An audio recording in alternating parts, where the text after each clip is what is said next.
በህይወቴ አሁን ላለሁበት ደረጃ እንድደርስ ትልቅ የሚባል አስተዋጽኦ ያበረከተልኝ አቅጣጫና መንገዶችን እያሳየ እዚህ ቦታ ላይ ትገኛለህ፣ በዚህ መንገድ ብቻ ሂድ እያለ የነገረኝ ሰው በ25 ዓመት የተዋወቅኩት ሚስተር ሾፍ የተባለ ሰው ነበር።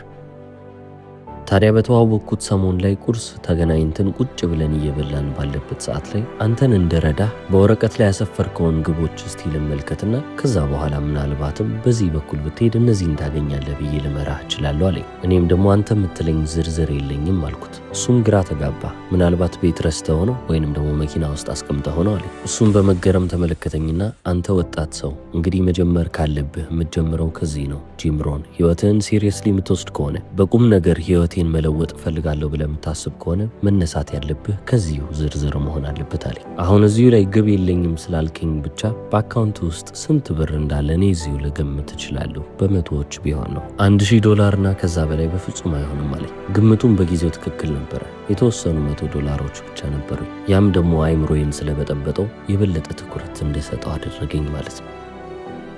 ከዛም አስከትዬ አንድ ጥያቄ ጠየቁት። ታዲያ አሁን አንተ የምትለኝን ሊስት ግቦቼን በዝርዝር ላይ ባስቀመጣቸው የባንክ ባላንስ ከፍ እያለ ይመጣል ነው የምትለኝ ያልኩት። እሱም ደግሞ ድራስቲክሊ ብሎ መለሰልኝ። በሚያስደነግጥ ሁኔታ ከፍ ይላል እያለ ነው። ይህንንም በሰማው ሰዓት እንግዲህ ይሄ ሰውዬ የሚለኝን ነገር ከዚህ በኋላ አደርጋለሁ፣ ግቦቼን ዘርዝሬ በወረቀት ላይ ያስቀምጣለሁ አልኩ። አሁንም አስረግጬ የምነግራችሁ ነገር ግቦቼን ዘርዝሬ መጻፌ ህይወቴን በትልቁ ለውጦታል ማለት እችላለሁ። አንዴ ህይወቴ ከተቀየረ በኋላም ነው ወደኋላ መለስ ብዬ እንዴት ነው እስከዛሬ ማንም ሰው ይሄንን ነገር ያላስተማረኝ? እንዴት ማንም ሰው ግብ ማውጣት እንዳለብኝና እንዴትስ እንደማወጣ ለምንድን ያልነገሩኝ ያልኩት። እድለኛ ሆኜ ግን በ25 ዓመቴ ይህንን ሁሉ ነገር ያስተማረኝ አንድ ሰው አገኘው። በቃ ህይወቴ ሙሉ ለሙሉ ከዛ በኋላ ተለወጠ ማለት እችላለሁ። የግል ህይወቴ፣ ማህበራዊ ህይወቴ፣ መንፈሳዊ ህይወቴ፣ የገንዘብ ህይወቴ፣ ሁሉም ነገር ነው የተለወጠው። ስለዚህ እኔም እዚህ ጋር ቆሜ ለእናንተ በዚህ ሴሚናር ላይ የማስተምራችሁ ነገር ሚስተር ሾፍ ለእኔ ያስተማረኝን ግብ አወጣጥ ይሆናል።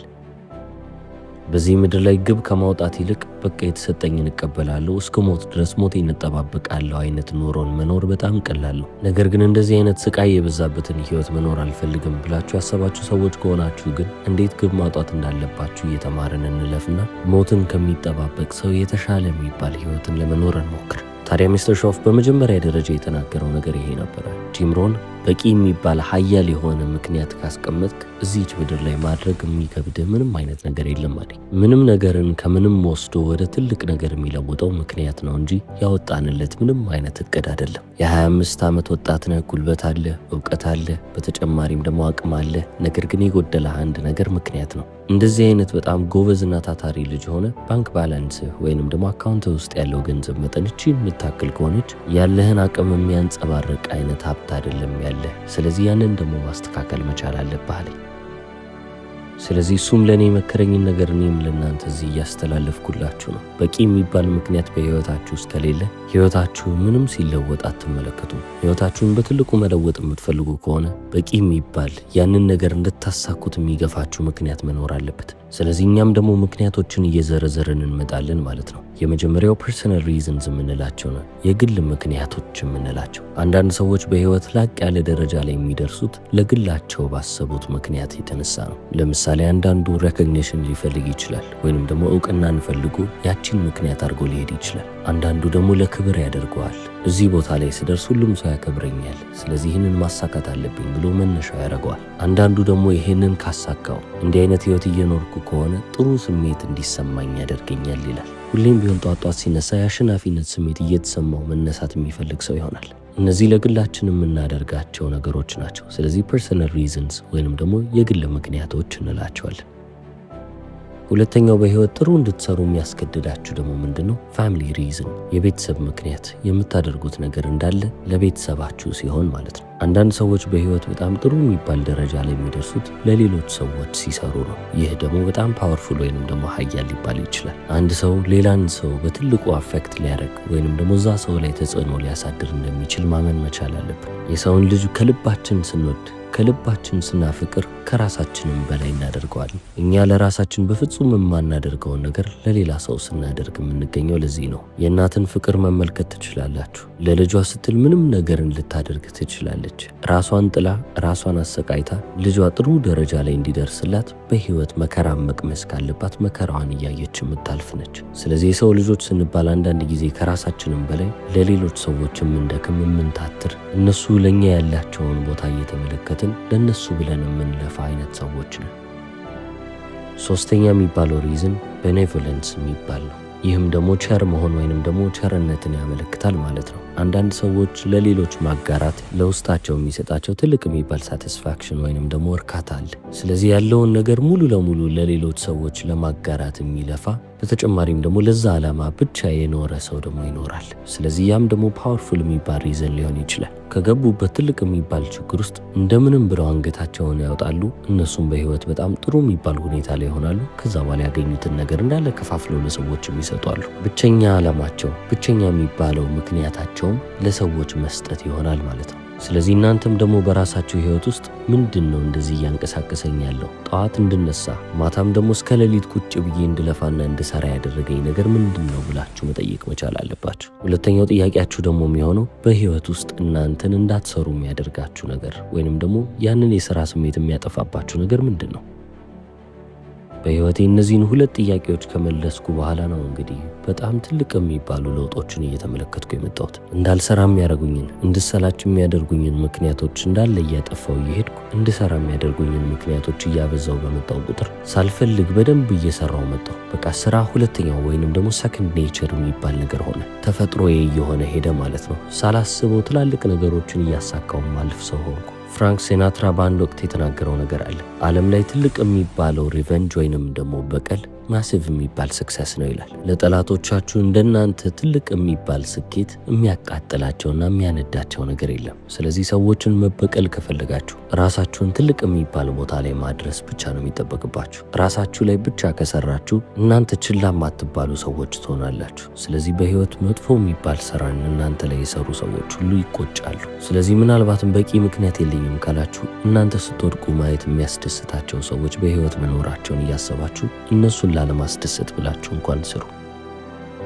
ስለዚህ ግቦችን በሁለት መንገድ ታወጣላችሁ። የመጀመሪያው ሎንግ ሬንጅ የሚባለው ነው ወይንም ደግሞ ረጅም ርቀት። ህልሞቻችሁን እዚህ ጋር ነው እንግዲህ የምታስቀምጡት። የዛሬ 10 ዓመት 20 ዓመት ወይንም ደግሞ እስከ ህይወቴ ፍጻሜ ድረስ እነዚህ ነገሮችን አድርጌ መሞት ፈልጋለሁ ብላችሁ የምታስቧቸው ነገሮች የምታስቀምጡበት ይሆናል። ማለምን የመሰለ በጣም ትልቅ ነገር የለም። ሁሉም ሰው እያለመ መቀጠል አለበት። በህይወት እስካላችሁ ድረስ ማለም ልታቆም አይገባም። ካለማችሁ አይቀር ደግሞ ትልቅ ነገር ይሆን። ችልድረን ኦፍ ሳንቼዝ የሚል አልበም ላይ አንድ የሰማሁት በጣም ፓወርፉል ምለው ሀያል ምለው ነገር አለ። ድርቅ ከደረሰባቸው ወታደሮች ላይ ፍርፋሪውን ውሰዱባቸው፣ ወታደሮቹ አይሞቱም። ከተራቡ ህፃናቶች ላይ ያላቸውን ዳቦ ውሰዱባቸው፣ ህፃናቶቹም አያለቅሱም። ህልሞቻችንን ግን ውሰዱብን፣ ሁላችንም እንሞታለን ይላል። ለዚህ ነው ሁሌም ቢሆን ማለም ማቆም የሌለብን። መቼም ቢሆን እያለምን መቀጠል አለብን።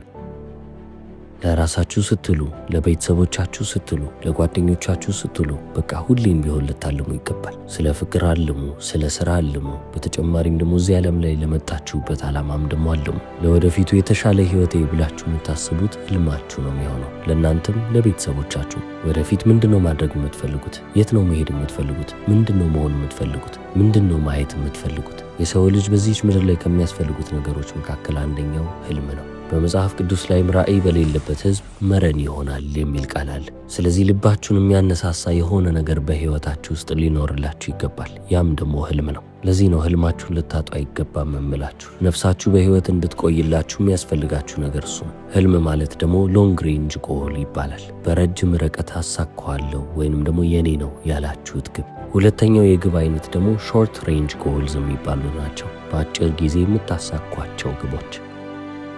አሁን እነዚህ ግቦች ለነገ ያዘጋጃችኋቸው፣ ለሳምንት ያዘጋጃችኋቸው፣ ለወር፣ ለዓመት፣ ለ5 ዓመት የተዘጋጁ ናቸው። ሾርት ተርም ጎሎች ወይንም ደግሞ እነዚህ የአጭር ጊዜ ግቦች ኮንፊደንስ ቢልደርስ ይባላሉ። በራስ መተማመናችሁን የበለጠ እያዳበራችሁ የምትመጡበት ነው። የአጫጭር ጊዜ ግቦች ናቸው። ስለዚህ ቶሎ ብላችሁ እነዛን ነገሮች ታሳካላችሁ። እነዛን ነገሮች ስታሳኩ ደግሞ የሚሰማችሁ የራስ መተማመን ስሜት ከፍ እያለ ይመጣል። ለህልሞቻችሁ እንድትሮጡና ህልሞቻችሁ እንድታሳድዱ የሚገፏችሁ ወይንም ደግሞ ነዳጅ የሚሆኗችሁ እነዚህ አጫጭር ጊዜ ግቦች ናቸው። ስለዚህ ግቦቻችሁ ላይ ልትሰሩና ልትንቀሳቀሱ ይገባል ማለት ነው። የአጫጭር ጊዜ ግቦችን ስላወጣችሁ ነዳጅ ይሆናችኋል ማለት አይደለም። እነዛን ግቦች ስታሳኩ ነው ነዳጁን የምታገኙት። እዚህ ሴሚናር ላይ ብዙ ነገሮችን ልንማማር ነው የመጣ ነው። አንድ ልናደርግ ያልመጣንበት ነገር ልንቀልድ ነው። ሌሎች ብዙ ቦታዎች ላይ መቀላለድ እንችላለን። ይሄ ግን ህይወት ነው። ህይወታችሁን ደግሞ ሲሪየስሊ የምትወስዱ ከሆነ አሁን እያልኳችሁ ያለሁትን ነገር በቁም ነገር ብትወስዱት ይሻላል። የአጭር ጊዜ ግብ ማለት ሙሉ ለሙሉ ጥረት፣ ልፋት፣ ድካምንም የሚያመለክት ነገር ነው። ለዚህ ነው አብዛኛው ሰው ዞር እያለ ለመሸሽ የሚሞክረው። በጣም እዚህ ምድር ላይ የማዝንበት ትልቁ ነገር አብዛኛው ሰው ጠንካራ ሰራተኛ ሳይሆን ቀርቶ አይደለም። ነገር ግን ጠንክሮ የሚሰራው ለስራው ነው እንጂ ለወደፊት ህይወቱ ወይንም ደግሞ ማይ ፊውቸር ሰልፍ ላለው ማንነቱ አይደለም። በህይወት ጥሩ ሰራተኛ ከመሆን በላይ መሆን መቻል አለባችሁ። ለስራችሁ ብቻ ለምን ትደክማላችሁ? ለራሳችሁ ህይወት ድከሙ እንጂ። አንድ ብልህ ሰው ስለ ሰው ህይወት እንዲህ ብሎ ተናግሯል። ለወደፊት ህይወታቸው የማያቅዱ ሰዎች ለመውደቅ ያቀዱ ሰዎች ናቸዋል። ስለዚህ ግቦቻችሁን ማውጣት ብቻ ወይንም ደግሞ መለየት ብቻ አይደለም። ግቦቻችሁን መስራት የመጀመሪያ የሚባለው ታስክ ወይንም ደግሞ ስራ ነው። ሁለተኛው ነገር ምንድነው ካላችሁ ግቦቻችሁን በወረቀት ላይ ጽፋችሁ ልታስቀምጡ ይገባል። በአይምሮ ይዘዋለሁ ራሳችሁን የምትፎግሩበት መንገድ ነው። ዓለም ላይ ላሉ ለኔ ሰራተኞችም ማስተምራቸው ነገር ይሄ ነው። ጆርናላችሁ ላይ ወይንም ደግሞ አጀንዳችሁ ላይ ግቦቻችሁን አስፍሩ ላለሁ። ታዲያ ለምን ብላችሁ ብትጠይቁኝ የሰው ልጅ ምን ጊዜም ቢሆን እንደ ራሱ ማጥናት ያለበት ሰው የለም ብዬ ስለማስብ ነው።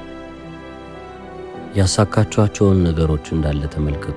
ወደ ኋላ መለስ ብላችሁ ብትቃኟቸው ጥሩ ነው። ከዚህ በኋላም ደግሞ ባሳካቸው ደስ ይለኛል ብላችሁ ያሰባችኋቸውን ነገሮች እንዳለ መዝግቡ። አሁንም እነዛ ነገሮች ላይ መስራት ቀጥሉ። እነዚህ የጻፋችሁ ለራሳችሁ የምታስቀምጧቸው ደብዳቤዎች ራሳችሁ ላይ ሲሪየስ እንድትሆኑ ወይንም ደግሞ ህይወታችሁን በቁም ነገር እንድትወስዱ የሚያደርጓችሁ ነገሮች ናቸው። ለዚህ ነው ሁሌም ቢሆን ግባችሁን ጽፋችሁ ሁሌም ጠዋት ጠዋት እየተመለከታችሁ ማታ ማታም እየቃኛችኋቸው ወዴት እየሄዳችሁ እንደሆነ ልብ በሉ፣ እናስተውሉ ምለው። በገንዘብ ህይወታችሁ ብቻ አይደለም፣ ከገንዘብ ህይወታችሁም ውጪ በጣም ብዙ ማድረግ ያለባችሁ ነገሮች አሉ። የቤተሰብ እቅድ ማውጣት አለባችሁ።